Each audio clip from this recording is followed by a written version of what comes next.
Welcome to This Explainer. When you picture the history of artificial intelligence, you probably imagine a pretty smooth, steady climb, right? Starting from those vintage black and white, room-sized mainframes and going straight up to the futuristic chatbots we use today. But the reality, well, it's actually been a visceral, decades-long roller coaster.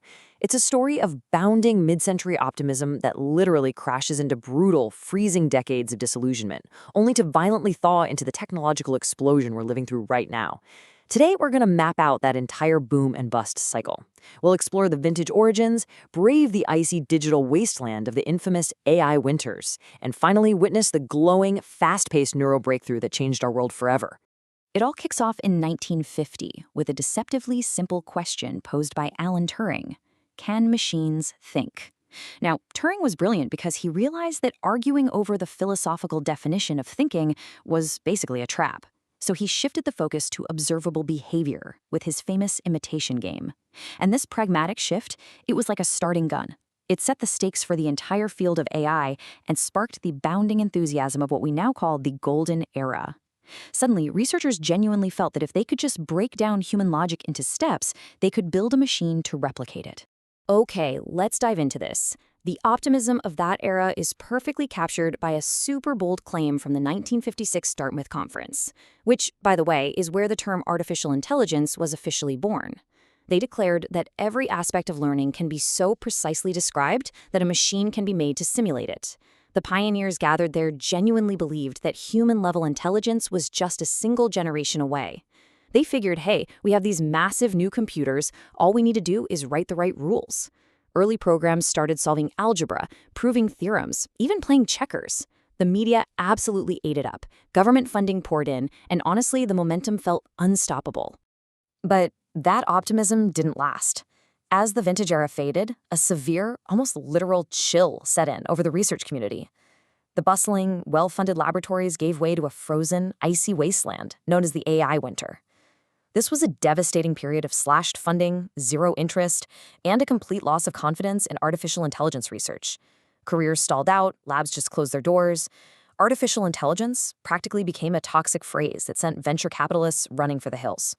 So what actually caused this deep freeze? Well, by 1974, reality had bitten back, and it bit hard. Researchers had massively overpromised, but the real killer was something called the combinatorial explosion. It was this chilling realization that as real-world problems got even just a little bit larger, the computational time required to solve them grew exponentially. Sure, a computer could navigate a toy maze in a lab, but translating that to the messy, unpredictable real world, that would literally take thousands of years of compute time.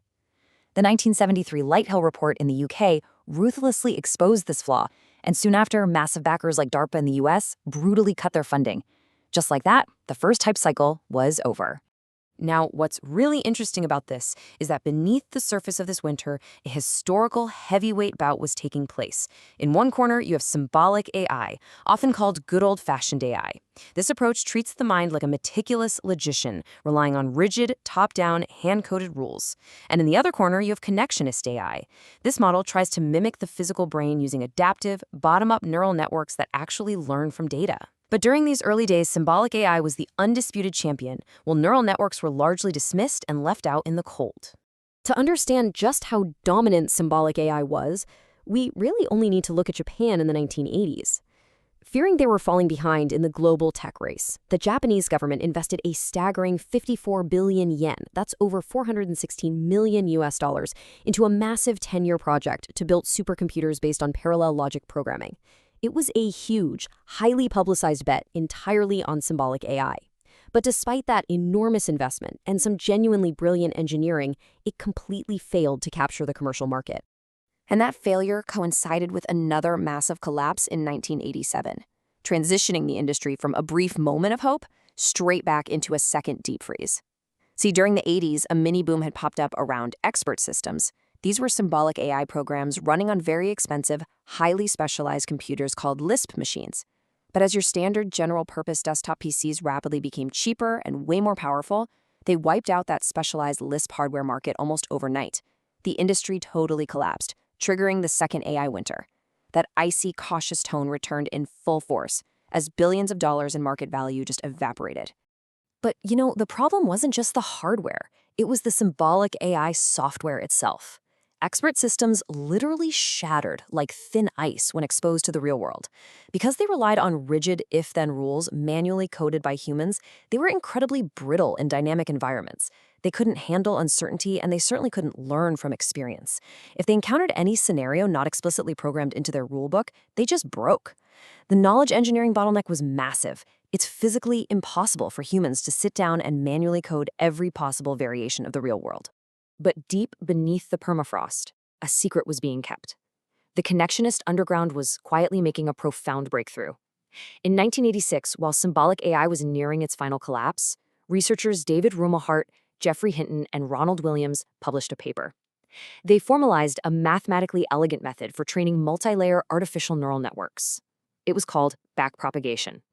And this was the quiet, almost invisible beginning of the thaw. Backpropagation is essentially the magic of learning from mistakes. Think of it like feeling the slope of a valley while blindfolded. The network makes a guess, calculates exactly how wrong it is, and then moves backward through its layers, adjusting its weighted connections.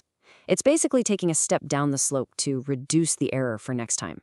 It was a beautifully elegant mathematical solution. But there was a catch. In the 1990s, neural networks desperately needed massive amounts of data and immense computer power to actually work.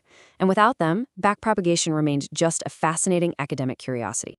That all changed in the late 2000s. The icy grip of the AI winter began to aggressively crack with the arrival of the exact fuel neural networks so desperately needed: big data.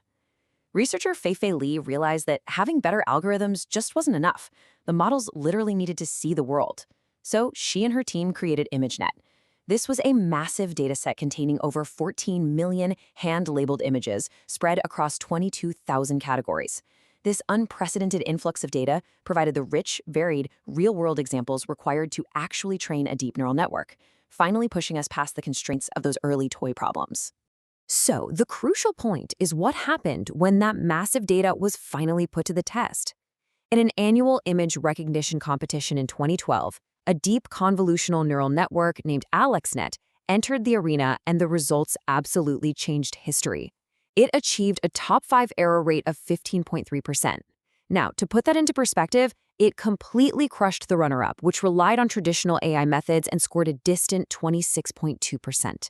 It was a margin of victory that absolutely stunned the computer vision community and fundamentally altered the trajectory of modern technology. AlexNet was like a fast-paced, glowing explosion of interconnected neural nodes that melted the AI winter for good. And it worked because of a perfect trifecta. It combined the massive training sets provided by ImageNet, the parallel processing power of 2 NVIDIA gaming GPUs to handle all that immense math, and clever algorithmic tweaks that finally allowed deep layers to learn efficiently without breaking down. Let's move on and see how this builds by looking inside the architecture itself. We find engineering marvels by Alex Krizhevsky, Ilya Sutskever, and Geoffrey Hinton that solved historical bottlenecks that had plagued neural networks for decades. They trained a massive 60 million parameters by creatively splitting the network across 2 GPUs. They sped up training by 6 times using a mathematical shortcut called ReLU activation, and they introduced something called dropout, which means randomly deactivating neurons during training. This ensured the network wouldn't just memorize the data, forcing it to actually learn robust patterns. They even artificially expanded their dataset by cropping and flipping images on the fly. And this brilliantly illustrates the emotional and financial highs and lows of an entire industry. Looking back at the timeline, we've mapped a massive journey, from the philosophical seeds of the 1950s down into the devastating frozen funding cuts of 1974 and 1987, and finally up into the soaring exponential spring ignited by AlexNet in 2012. It really shows us that technological progress is rarely a straight line. It's forged through failure, persistence, and the sudden collision of the right ideas with the right hardware at exactly the right time. Which brings us to today, and to a really critical question. We are currently living in an unprecedented AI boom, one that's completely dominated by the very connectionist neural networks that were once abandoned in the cold. But as these models grow ever larger, demanding exponential increases in money, data, and power, we have to ask ourselves, have we truly escaped the boom and bust cycle? Will AI continue its exponential spring? Or is another icy winter waiting just over the horizon? It's definitely something to think about the next time a machine gives you the perfect answer.